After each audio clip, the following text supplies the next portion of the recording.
안녕하세요. 남간사관학원입니다. 오늘은 아동간호학 서론을 지난 수업에 이어서 강의를 할 텐데요. 지난 수업에서는 아동의 성장과 발달 그리고 성장 발달 이론 중에 프로이드 이론을 설명해 드렸는데요. 오늘은 에릭슨과 피아제의 성장 발달 이론을 설명드릴 거예요. 그럼 시작해 보겠습니다. 앞전에 설명드린 프로이드 이론과 가장 시험에 잘 나오는 또 다른 이론이 에릭슨 이론입니다. 프로이드 이론보다 어떻게 보면 시험에 더 잘 나와요. 그래서 이 에릭슨의 성장발달 이론은 꼭 공부하셔야 되는 부분이에요. 그래서 에릭슨의 사회심리적 발달 이론에 대해서 간략하게 보면 프로이드와 다르게 사회문화적 요인에 의해서 영향을 받는다고 했고요. 프로이드는 리비도에 의해서 결정된다고 했잖아요. 하지만 에릭슨은 사회문화적 요인에 영향을 받아서 전 생애를 통한 갈등의 연속으로 본다는 것과 각 단계의 갈등은 정서적 발달하기 위해 해결되어야 하고 그렇지 못하면 정서적 문제가 초래된다고 했어요. 이 정서적 문제가 초래되는 부분에 대해서 여러분 시험에 좀 나올 수 있는 게 유아기 부분이에요. 좀 이따 설명을 드릴 거고요. 그래서 각 단계를 잘 해결해 나가지 못하면 어떠한 문제가 발생한다고 보는 거죠. 그리고 프로이드 이론은 생식기, 그러니까 청소년기에 의해 죽을 때까지 생식기라는 되게 단순한 논리로 봤지만 에릭슨은 총 8단계로 나누면서 전 생애를 걸쳐서 여러가지 발달 과업을 이루어야 된다고 설명한 사람이에요. 그래서 8개로 나누게 되는데 그 첫 번째가 영아기예요.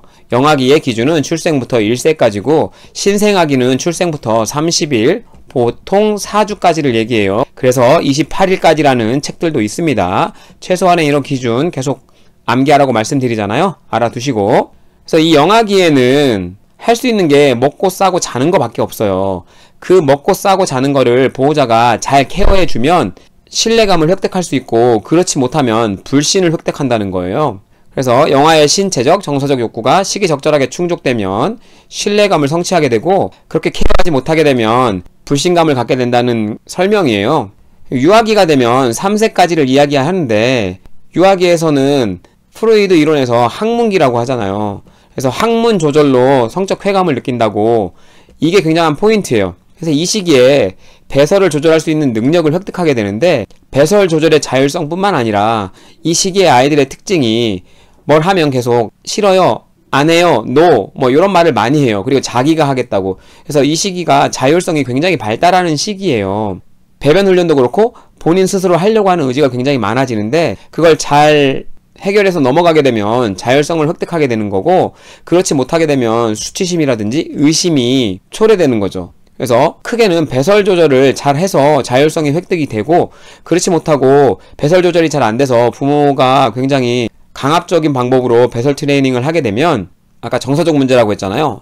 강박적인 성향을 좀 갖게 된다고 하는 거예요. 결벽증이라든지 혹은 냉장고를 열어보면 음료수를 칼각이라든지 줄같이 착착착착 이렇게 맞춰서 정리하는 스타일 있잖아요. 네, 그런 강박적인 성향이라든지 이런 게 생길 수 있다고 해요. 그래서 이런 것들이 여러분 시험에 유아기에는 잘 나오는 부분이라서 알아두시고요. 그래서 이걸 이 시기에 자율성을 획득하지 못하면 수치심이라든지 의심을 획득한다고 합니다. 이후에 학년 전기가 되면 여러분도 이 시기를 지나왔을 테니까 이 시기를 잘 떠올려 보면 또래 아이들과 어울리면서 뭔가 이렇게 본인 스스로 이끌어 가려는 애들이 생기고 이 시기에 엄마 아빠와 어떤 목적지에 가게 되면 본인이 아는 곳이면 엄마 아빠를 본인이 데려가려고 해요.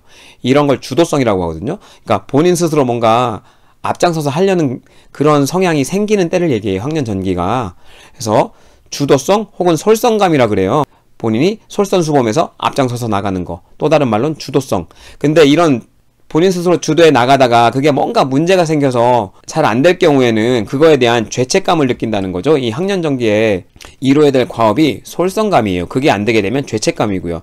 그래서 이 시기를 잘 넘기려면 부모가 아동에게 스스로 탐구하게 하고 자유를 주어가지고 주도적으로 뭔가를 잘 하게 만들어야 돼요. 그렇지 못하고 아이들의 행동을 제한하고 귀찮아하면서 자꾸 못하게 하거나 제재를 가하게 되면 그 행동에 죄책감이 형성된다는 거죠. 그래서 여러분 시험에는 이 영아기, 유아기, 학년 전기가 가장 잘 나오기 때문에 그 중에도 영유아기가 제일 잘 나와요.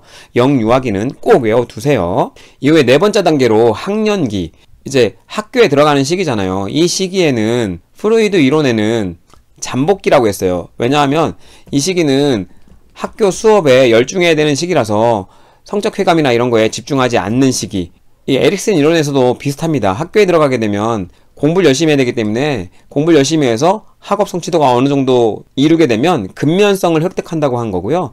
이 시기에 학업 성취가 제대로 안 되고 남과 비교되게 되면 열등감에 시달린다고 했어요. 그래서 학교 사회에서 많은 교육을 받으면서 지적인 호기심이 잘 채워지면 근면성을 획득하지만 그렇지 못하고 남과 비교하면서 뒤처지게 되면 열등감을 얻게 된다는 거죠. 이후 청소년기는 12, 18세까지를 얘기하고요. 이 시기에는 본인의 정체성을 획득하게 돼요. 성적 정체성 뿐만 아니라 본인의 앞으로 미래에 뭘 해야 될지 이런 전반적인 정체성을 획득하는 시기고, 그렇지 못하게 되면 역할 혼돈을 겪게 된다는 거죠. 그래서 자의식이 개발되기 시작하고 2차 성징이 나타나면서 본인이 뭘 하고 싶은지 이런 정체성을 획득하는 시기를 청소년기라고 합니다. 그리고 청소년기가 지나서 성인 초기가 되게 되면 현대사회에서는 대학을 들어가지만 옛날 이 시기는 이제 직장이라든지 어쨌거나 사회생활을 시작하는 시기예요. 사회생활을 시작하게 되면 어떤 게 가장 필요하냐면 주변 사람과 어울리는 친밀감이 필요합니다. 그래서 이 친밀감을 획득하지 못하면 고립이 된다라고 얘기했던 거예요. 그래서 부모로 독립해서 새로운 가정을 형성하거나 주변 새로운 인간관계를 형성하는 시기로 동성뿐만 아니라 이성과의 가까운 관계를 형성하는 시기라는 거죠. 그래서 이 시기를 잘 넘기면 친밀감을 획득할 수 있는 거죠. 그 이유는 성인기 혹은 뭐 장년기, 성인 후기 이렇게 구분하는데 다 같은 말이에요. 그래서 41세에서 64세 정도로 보는데 현대사회에서는 이 시기가 어떻게 보면 명퇴라든지 이런 걸로 굉장히 빨리 퇴직하거나 그래서 힘든 시기라고 생각할 수 있는데, 이 이론이 만들어진 시기에는 이 장년기가 가장 활발하게 사회에서 활동할 시기예요. 그래서 이 시기는 생산성을 획득하는 시기라고 얘기하는 거예요. 일생에서 가장 생산적인 시기인 거죠. 가장 생산적인 시기이기 때문에 이를 통해서 가장 많은 것을 생산하는 시기라고 본 거예요. 이 시기를 잘 보내게 되면 생산성을 획득하게 되고, 그렇지 못하게 되면 침체를 얻게 된다는 거죠. 마지막으로 노년기는 현대의 기준으로는 65세로 보기 때문에 여기 65세라고 했지만 옛날 책 기준으로는 뭐 60세 이상으로 나온 책들도 있어요.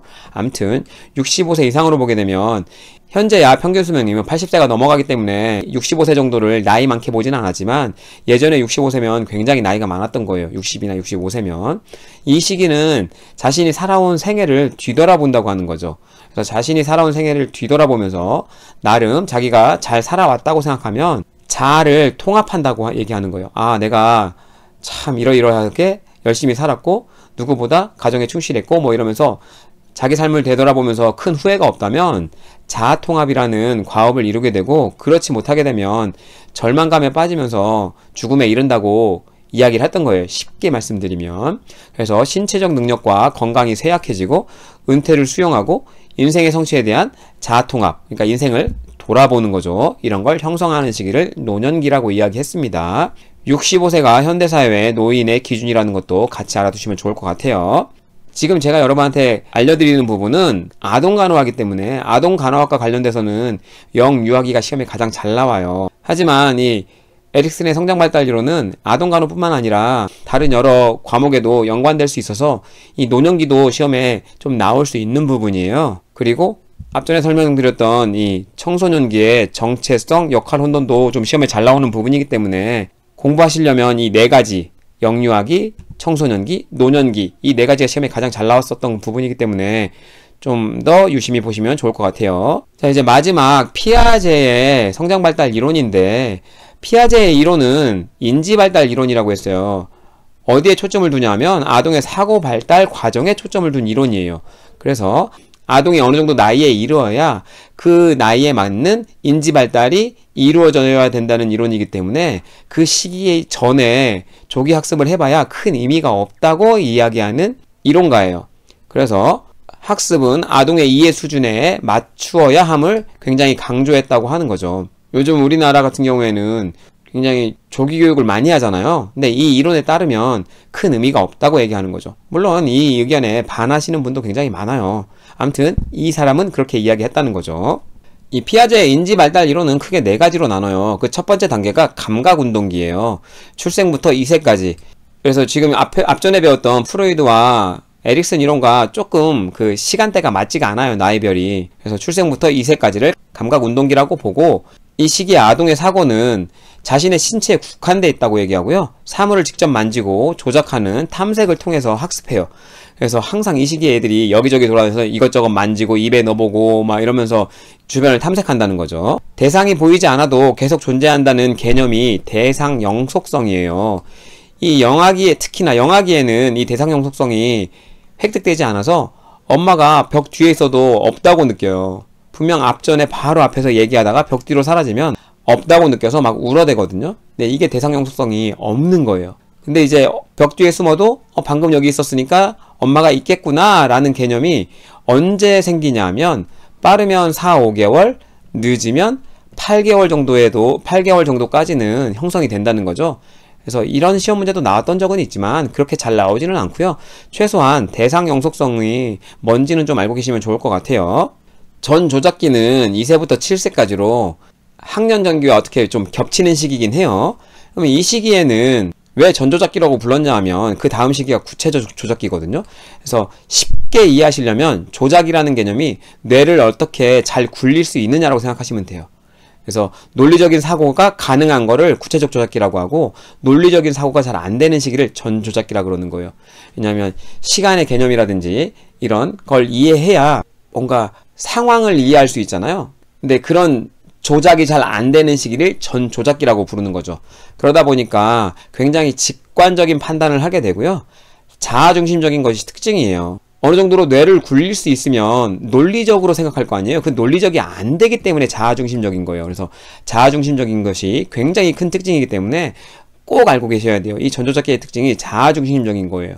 그러다 보니까 타인의 관점으로 사고가 안 되고 마술적 사고라든지 물활론이 특징이 되는 거죠. 이 유아기 후기랑 학년 전기의 아동들이 마술적 사고를 하게 되는데 무슨 얘기냐 하면 뭐 본인이 굉장히 싫어하는 애가 어느 날 갑자기 많이 아파. 그러면 자기가 싫어해서 아팠다고 생각해요. 그래서 막 죄책감을 느끼고 그러거든요. 그런 마술적 사고라든지 물활론은 여러분 토이스토리를 보시면 그 인형들이랑 막 얘기하고 그러잖아요. 그러니까 살아있지 않는 사물에도 살아있다고 생각하는 이런 거를 물활론이라고 해요.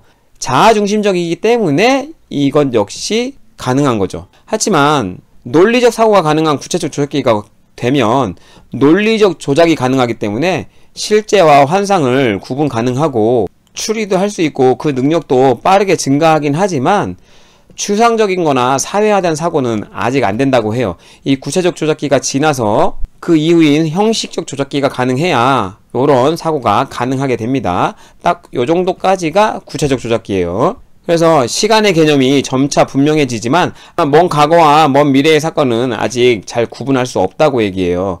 그래서 전 조작기는 이 시간의 개념이 없을 거 아니에요.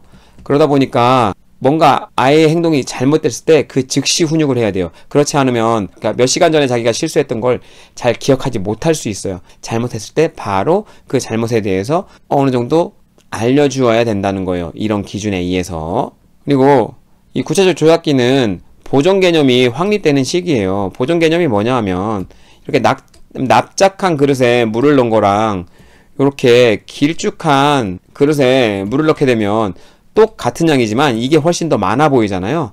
그러니까 아이들은 이게 많다고 느낍니다. 여러분은 이게 납작하고 넓기 때문에 얕게 존재해도 이거랑 똑같은 양이라는 걸 이해하지만 아이들은 아직 이 보존 개념을 정확하게 이해 못하기 때문에 이게 많다라고 느껴요. 이걸 그대로 부어도 이걸 이제 이해하는 시기가 구체적 조작기가 되는 거죠. 구체적 조작기는 논리적인 사고가 가능한 시기이기 때문에 어느 정도 기준에 따라서 분류, 서열화가 가능하고 자아중심적 사고가 탈피된다는 특징이 있어요. 그래서 여러분 시험에 이 보존 개념이 구체적 조작기에 획득된다는 게 시험에 가장 잘 나오기 때문에 이런 거 기억해 두실 필요가 있습니다. 마지막으로 형식적 조작기 12세 이후에 가능하다고 하는데요. 구체적 사고에서 추상적, 상징적 사고로 자아중심적 사고에서 타인중심적 사고로 발전을 하게 되는 거예요. 그래서 모든 변인 간의 관련성을 파악하고 가설 설정도 가능하고 그 가설 설정에 따라서 미래 사건을 예측하는 것까지 가능해지고 가설을 설정하고 체계적인 추상적 사고를 통해서 특정 문제를 해결할 수 있는 연역적 사고까지 가능해진다는 거죠. 좀 더 나아가서 이 시기가 되면 신이라든지 죽음 같은 추상적인 개념을 이해할 수 있어요. 이전에는 부모님이 돌아가셔도 하늘나라에 가 있어서 언젠간 돌아올 수 있다. 뭐 이 정도밖에 사고를 할 수 없습니다. 하지만 이제 형식적 조작기가 되면 죽음이라든지 신이 눈에 보이진 않지만 있을 수 있다는 이런 개념들을 획득하게 된다는 거죠. 이게 피아제의 성장 발달 이론이에요. 처음 초반에도 말씀드렸지만 피아제 이론은 여러분 시험에 그렇게 잘 나오진 않아요. 가끔 어려운 문제로 출제될 수 있는 문제고, 에릭슨 이론은 시험에 굉장히 잘 나오기 때문에 강조드린 부분 꼭 기억하고 계시면 좋을 것 같습니다. 오늘 제가 준비한 영상은 여기까지고요. 시청해주셔서 감사합니다.